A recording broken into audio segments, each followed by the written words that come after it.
BSP की इस चुनावी जनसभा में इकट्ठा हुए पार्टी के सभी छोटे बड़े पदाधिकारी एवं कार्यकर्तागण, आज आप लोग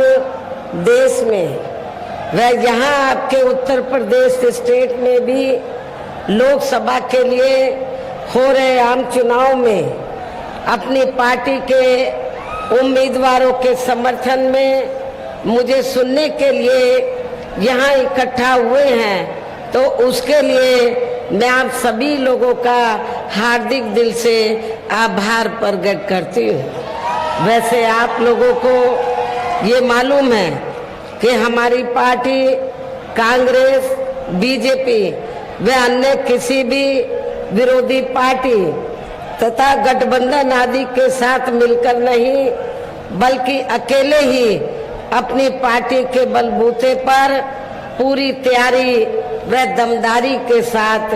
ये चुनाव लड़ रही है। इसके साथ ही हमने टिकट बंटवारे के मामले में भी सर्व समाज के लोगों को उचित भागीदारी दी है, जिनको कामयाब बनाने के लिए अपनी पार्टी के लोग पूरे जी जान से लगे हैं। हालांकि आज यहाँ आपकी इकट्ठा हुई ये भीड़, वह भीड़ के जोश को भी देखकर अब मुझे भी ये काफी हद तक भरोसा हो गया है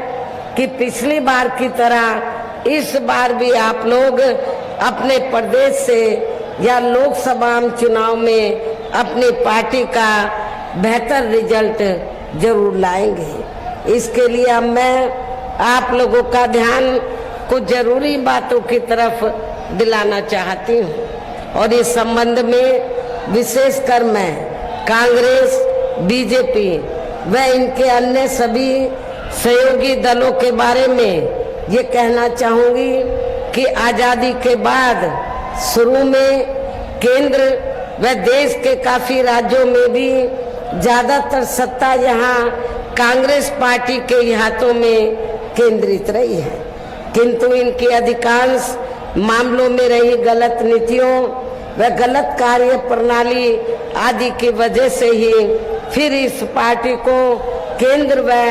काफी राज्यों की भी सत्ता से बाहर होना पड़ा है, तथा यही स्थिति इनकी सहयोगी पार्टियों की भी बनी रही है, जिसके कारण ही फिर पिछले कुछ वर्षों से बीजेपी व इनके सहयोगी दल केंद्र एवं काफी राज्यों की भी सत्ता में काबिज हो गए हैं, लेकिन इनकी भी ज्यादातर रही जातिवादी, पूंजीवादी, संकीर्ण, सांप्रदायिक व द्वेषपूर्ण नीतियों एवं कार्य प्रणाली आदि से तथा इनकी कथनी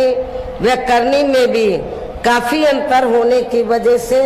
अब ऐसा लगता है इस बार ये पार्टी भी यानी कि भारतीय जनता पार्टी भी केंद्र की सत्ता में आसानी से वापस आने वाली नहीं है, बशर्ते यदि ये चुनाव इस बार फ्री एंड फेयर होता है तथा आम चर्चा के मुताबिक वोटिंग मशीनों में भी कोई गड़बड़ी आदि नहीं की जाती है, और वैसे भी इस बार चुनाव में इनकी कोई भी पुरानी एवं नई चल रही नाटकबाजी, जुमलेबाजी व गारंटी आदि काम में आने वाली नहीं है, क्योंकि अब देश की जनता काफी हद तक इस बात को समझ चुकी है कि इनकी पार्टी ने अब तक देश के विशेषकर गरीबों, कमजोर तबकों, मध्यम वर्गीय एवं अन्य मेहनतकश लोगों को जो इन्हें अच्छे दिन दिखाने के असंख्य प्रलोभन भरे वायदे किए हैं तथा अनेकों हवाई व कहवाई व कागजी गारंटी आदि भी दी है, तो उनका जमीनी हकीकत में अभी तक इन्होंने लगभग 1/4 हिस्सा भी कार्य पूरा नहीं किया है, बल्कि इसके स्थान पर इनका ज्यादातर समय व ताकत भी या इनके अपने चहेते रहे बड़े बड़े पूंजीपतियों एवं धन्ना सेठों को ही ज्यादा से ज्यादा माला माल व धनवान आदि बनाने में तथा उन्हें हर स्तर पर छूट देने व बचाने में ही लगी रही है, जिनके अधिकांश आर्थिक सहयोग से ही ये पार्टी व अन्य पार्टियां भी अपना संगठन चलाती हैं तथा चुनाव आदि भी लड़ाती हैं, जिसका काफी कुछ खुलासा बॉन्ड की आई रिपोर्ट से भी हो जाता है। और इस संबंध में मैं आप लोगों को ये बताना चाहती हूँ कि अभी कुछ दिन पहले माननीय सुप्रीम कोर्ट ने बॉन्ड के बारे में जो रिपोर्ट का खुलासा किया है, तो उससे ये स्पष्ट हो जाता है कि इस देश में कांग्रेस, बीजेपी व अन्य विरोधी पार्टियों ने यहाँ बड़े बड़े पूंजीपतियों व धन्ना सेठों से अपनी पार्टी के संगठन को चलाने के लिए व चुनाव आदि लड़ाने के लिए तो इन्होंने अरबों खरबों रुपया इस देश के बड़े बड़े पूंजीपतियों व धन्ना सेठों आदि से लिया है। लेकिन उस रिपोर्ट में ये भी स्पष्ट है कि देश के अंदर बहुजन समाज पार्टी ही अकेली एक ऐसी पार्टी है जिसने एक भी रुपया अपनी पार्टी के संगठन को चलाने के लिए व चुनाव आदि लड़ाने के लिए तो देश के किसी भी पूंजीपति व धन्ना सेठ से नहीं लिया है। और इतना ही नहीं, आप लोगों को ये भी मालूम है कि हमारी पार्टी कैसे संगठन चलाती है, कैसे चुनाव आदि लड़ाती है। हमारी पार्टी दूसरी पार्टियों की तरह बड़े बड़े पूंजीपतियों व धन्ना सेठों से अरबों खरबों रुपया लेकर ना तो संगठन चलाती है और ना ही चुनाव आदि लड़ाती है, बल्कि हमारी पार्टी अपनी पार्टी के मेंबरशिप के जरिए जो धन इकट्ठा होता है, मेरे जन्मदिन के मौके पर जो धन इकट्ठा होता है पार्टी के लिए और चुनाव के दौरान भी जो कार्यकर्ताओं से थोड़ा थोड़ा धन इकट्ठा होता है, तो उस धन से हमारी पार्टी अपने संगठन को चलाती है और चुनाव आदि भी लड़ाती है। ये आप लोगों को अच्छी प्रकार से मालूम है। इसके साथ ही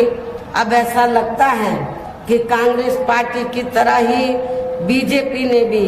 केंद्र की तमाम सरकारी जांच एजेंसियों का ज्यादातर राजनीतिकरण ही कर दिया है। इसके अलावा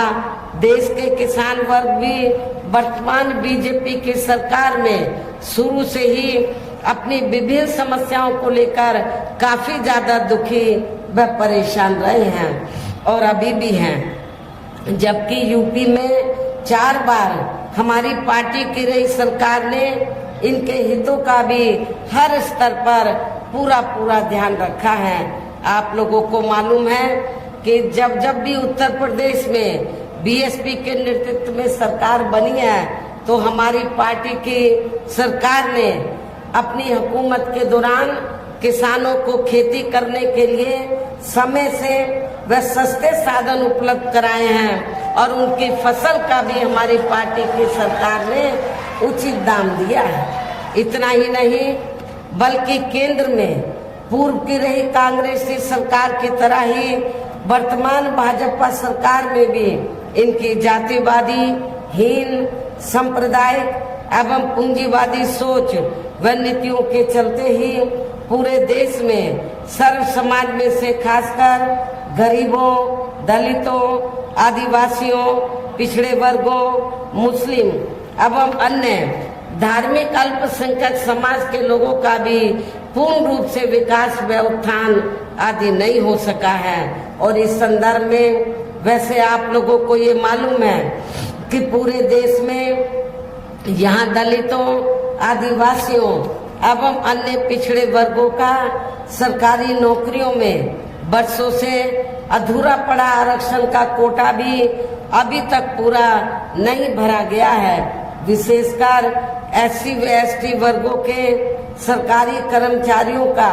पदोन्नति में आरक्षण भी अब काफी हद तक प्रभावहीन ही बना दिया गया है। और इतना ही नहीं, जब समाजवादी पार्टी की यूपी में सरकार थी तो समाजवादी पार्टी की सरकार ने इन वर्गों के सरकारी कर्मचारियों का पदोन्नति में आरक्षण बिल्कुल खत्म कर दिया था। ये भी आप लोगों को मालूम होना चाहिए।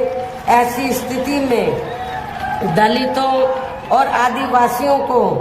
एक भी वोट समाजवादी पार्टी को नहीं देना है। साथ ही केंद्र व राज्यों में भी विरोधी पार्टियों की रही सरकारों में इन सभी वर्गों को प्राइवेट सेक्टर में आरक्षण दिए जाने की व्यवस्था किए बिना ही इनकी सरकारों के ज्यादातर सरकारी कार्य अब प्राइवेट सेक्टर के जरिए ही इनके बड़े बड़े पूंजीपतियों व धंधा सेठों आदि को ही दिए जाने के कारण अब इनको पूरे देश में आरक्षण का बहुत कम ही लाभ मिल पा रहा है। इसी प्रकार इनका अन्य और मामलों में भी शोषण व उत्पीड़न आदि होना अभी तक भी बंद नहीं हुआ है। इनके साथ साथ मुस्लिम व अन्य धार्मिक अल्पसंख्यक समाज के लोगों की भी हालत हर स्तर पर यहाँ काफी ज्यादा खराब व दयनीय बनी हुई है, जिसका काफी कुछ खुलासा सच्चर कमेटी की रिपोर्ट में भी किया गया है। इतना ही नहीं बल्कि पिछले कुछ वर्षों से केंद्र व अधिकांश राज्यों में भी बीजेपी व आरएसएस की सरकारों के चलते हुए अब इनका विकास एवं उत्थान आदि होना भी काफी हद तक बंदशाही हो गया है। आए दिन इन पर खासकर हिंदुत्व की आड़ में हो रही जुल्म जाति भी यह काफी ज्यादा चरम सीमा पर पहुंच चुकी है। इनके साथ साथ अपर कास्ट समाज में से विशेषकर गरीब लोगों की भी हालत हमें कोई खास अच्छी नजर नहीं आती है। इनकी गलत कृषि नीतियों के कारण किसान वर्ग भी आए दिन आंदोलित ही रहता है। साथ ही इनकी गलत आर्थिक नीतियों की वजह से देश की अर्थव्यवस्था पर भी इसका काफी बुरा प्रभाव पड़ रहा है, जिससे यहाँ विशेषकर छोटे एवं मध्यम वर्गीय व्यापारी वर्ग भी काफी ज्यादा दुखी व परेशान हैं। और अब केंद्र में पूर्व की रही सरकारों की तरह वर्तमान भाजपा सरकार में भी यहाँ पूरे देश में गरीबी, बेरोजगारी एवं महंगाई आदि भी लगातार काफी ज्यादा बढ़ रही है। देश में हर स्तर पर फैला भ्रष्टाचार भी अभी खत्म नहीं हुआ है। ऐसे में अब आप लोगों को देश में हो रहे लोकसभा चुनाव में कांग्रेस, बीजेपी व इनकी सहयोगी पार्टियों को भी केंद्र की सत्ता में आने से जरूर रोकना है, जिनकी गलत नीतियों व गलत कार्य प्रणाली आदि को आप लोग काफी हद तक आजमा भी चुके हैं। ऐसी स्थिति में अब ये विरोधी पार्टियां इस चुनाव में भी किस्म किस्म के साम दाम दंड भेद आदि अनेकों हथकंडे इस्तेमाल करके केंद्र की सत्ता में आने की पूरी कोशिश में लगी हैं, जिनसे अपनी पार्टी के लोगों को हर स्तर पर काफी ज्यादा सावधान रहना है। और इस मामले में विरोधी पार्टियां अपने अपने पक्ष में हवा बनाने के लिए खासकर मीडिया, ओपिनियन पोल व सर्वे आदि का जो बड़े पैमाने पर इस्तेमाल कर रही हैं, तो उनसे भी अपनी पार्टी के लोगों को बिल्कुल भी गुमराह नहीं होना है। इसके साथ ही विरोधी पार्टियों के विभिन्न रूपों में जारी किए गए इनके हवाई व प्रलोभन भरे चुनावी घोषणा पत्रों एवं वायदों आदि के बहकावे में भी अपनी पार्टी के लोगों को कतई नहीं आना है, जिन्हें ये पार्टियां चुनाव खत्म होने के बाद ज्यादातर अमल में नहीं लाती हैं और अब जिन पर से देश की जनता का अधिकांश विश्वास ही उठ गया है। यही खास वजह है कि हमारी पार्टी किसी भी चुनाव में अपनी पार्टी का कोई भी चुनावी घोषणा पत्र आदि जारी नहीं करती है। वैसे भी हमारी पार्टी किसी भी मामले में कहने में बहुत कम बल्कि कार्य करके दिखाने में ही ज्यादा विश्वास रखती है। और इस बात का सबसे बड़ा सबूत ये है कि उत्तर प्रदेश में 4 बार हमारी पार्टी के नेतृत्व में रही सरकार ने चुनाव में अपनी पार्टी के बिना कोई जारी किए गए चुनावी घोषणा पत्र के ही प्रदेश व आम जनहित में काफी कुछ ऐतिहासिक कार्य करके दिखाए हैं, जिनकी अब देश में अधिकांश पार्टियों की सरकारें काफी नकल भी कर रही हैं। जबकि इस मामले में हमारी पार्टी का ये कहना है कि यदि इन पार्टियों के स्थान पर केंद्र में हमें अपनी पार्टी की सरकार बनाने का मौका मिलता है तो तब फिर हमारी पार्टी की बनी सरकार केंद्र में यहाँ तक रही सभी विरोधी पार्टियों की सरकारों की तरह केवल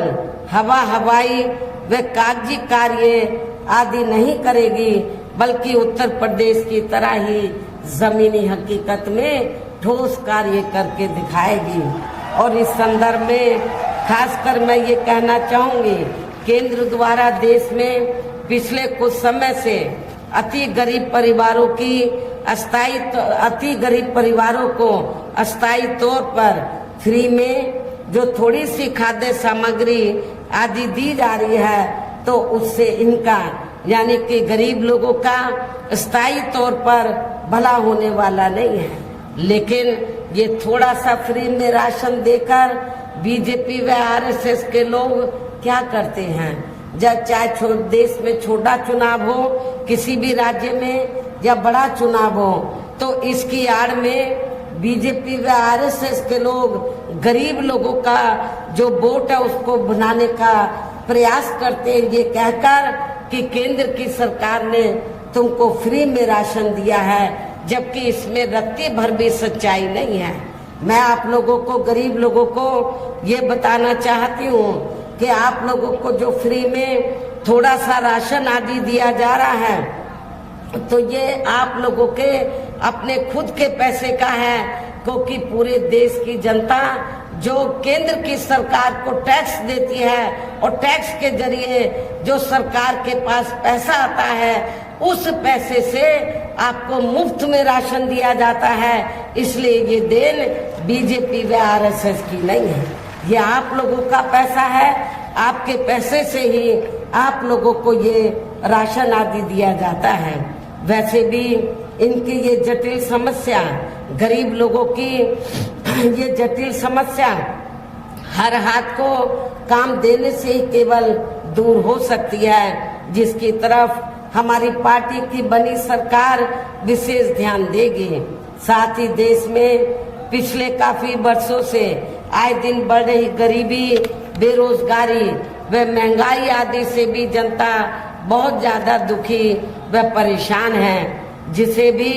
आर्थिक नीतियों में तब्दीली करके जरूर दूर किया जाएगा। हिंदुत्व की आड़ में, धर्म की आड़ में भी पिछले कुछ वर्षों से खासकर मुस्लिम समाज के लोगों का द्वेष की भावना से जो इनका काफी ज्यादा शोषण व उत्पीड़न आदि किया जा रहा है, तो उसे भी जरूर रोका जाएगा। और ये सब हमने अपनी यूपी की रही सरकार में करके भी दिखाया है। आप लोगों को मालूम है कि जब उत्तर प्रदेश में जब भी बीएसपी के नेतृत्व में सरकार रही है, तो मेरी हुकूमत में कोई भी हिंदू मुस्लिम दंगा फिसाद नहीं हुआ है, अमन चैन का वातावरण कायम रहा है। इसके अलावा हमने यूपी में सर्व समाज में से गरीब एवं बेरोजगार लोगों को बेरोजगारी भत्ता आदि न देकर उन्हें बड़ी तादाद में रोटी रोजी के साधन भी उपलब्ध कराए हैं, जो अब ये कार्य भी अधिकांश ठंडे ही पड़े हैं, जिनको फिर केंद्र में बीएसपी की सरकार बनने पर प्राथमिकता दी जाएगी। कहने का तात्पर्य ये है कि देश में इस समय हो रहे लोकसभा चुनाव में विरोधी पार्टियों के जारी किए गए उनके हवाई व प्रलोभन भरे चुनावी घोषणा पत्रों आदि के बहकावे में अब यह खासकर देश के अति गरीबों, मजदूरों, बेरोजगारों एवं अन्य मेहनतकश लोगों को बिल्कुल भी नहीं आना है और अब इन्हें ऐसी सभी विरोधी पार्टियों को हर हालत में केंद्र की सत्ता में आने से जरूर रोकना है, जिनकी कथनी व करनी में काफी अंतर रहा है तथा जिन्हें ये लोग बरसों से आजमा भी चुके हैं। ऐसे में अब मेरा यही कहना है कि आप लोगों को अपने खुद के व अपने प्रदेश, क्षेत्र एवं देश के भी हित में अपने वोटों को या कांग्रेस, बीजेपी व अन्य विरोधी पार्टियों को न देकर केवल अपनी एकमात्र हितैषी पार्टी बहुजन समाज पार्टी को ही देना है, जो ये पार्टी उत्तर प्रदेश की तरह ही देश में भी अपनी पार्टी की सरकार बनने पर फिर पूरे देश में यहाँ अपनी पार्टी की सर्वजन हिताय व सर्वजन सुखाय की नीतियों पर आधारित ही सरकार चलाएगी। इसके साथ साथ केंद्र से जुड़ी आपके क्षेत्र की जो भी यहाँ स्थानीय समस्याएं होंगी तो उन्हें भी फिर दूर करने का हर संभव पूरा प्रयास किया जाएगा। साथ ही यहाँ गरीबों, मजदूरों, बेरोजगारों, कर्मचारियों, किसानों, छोटे व्यापारियों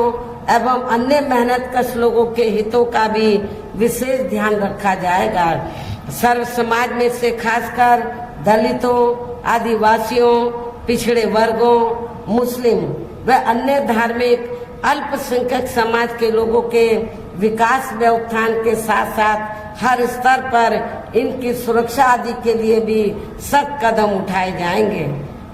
और तभी फिर यह वास्तव में अपने देश के महान संतों, गुरुओं व महापुरुषों में भी विशेषकर महात्मा ज्योतिराव फूले, श्री छत्रपति शाहू जी महाराज, श्री नारायण गुरु, बाबा साहब डॉक्टर भीमराव अंबेडकर एवं मान्यवर श्री कांशीराम जी आदि का अधूरा रहा सपना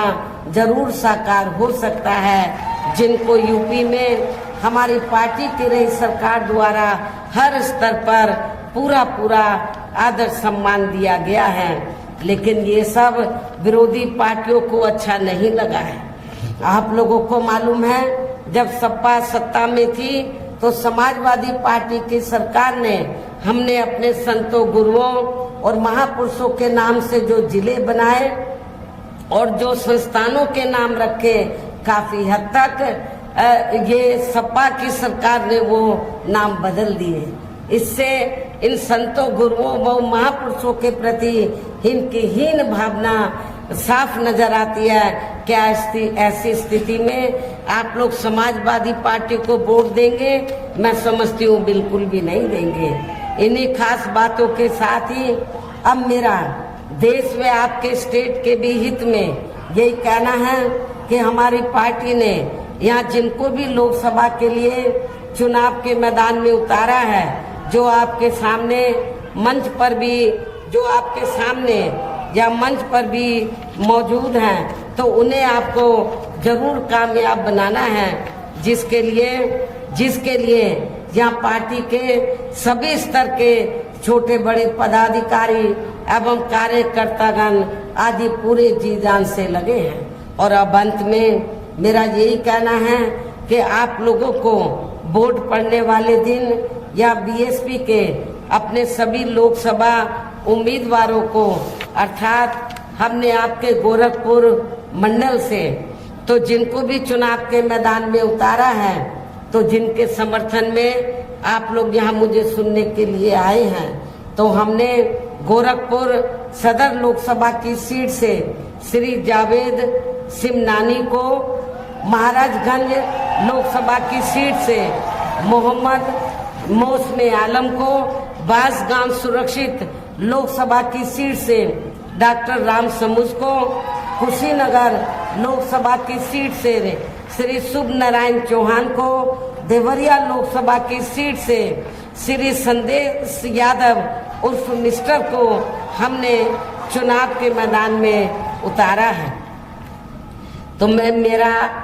आप लोगों से यही कहना है कि बहुजन समाज पार्टी के इन सभी प्रत्याशियों को बीएसपी का जो चुनाव चिन्ह हाथी है, हाथी चुनाव चिन्ह के सामने वाले बटन को दबाकर इनको जरूर आप लोगों को कामयाब बनाना है, इनको पार्लियामेंट में जिताकर जरूर भेजना है। इस खास अपील के साथ ही अब मैं अपनी बात यही समाप्त करती हूँ। जय भीम, जय भारत।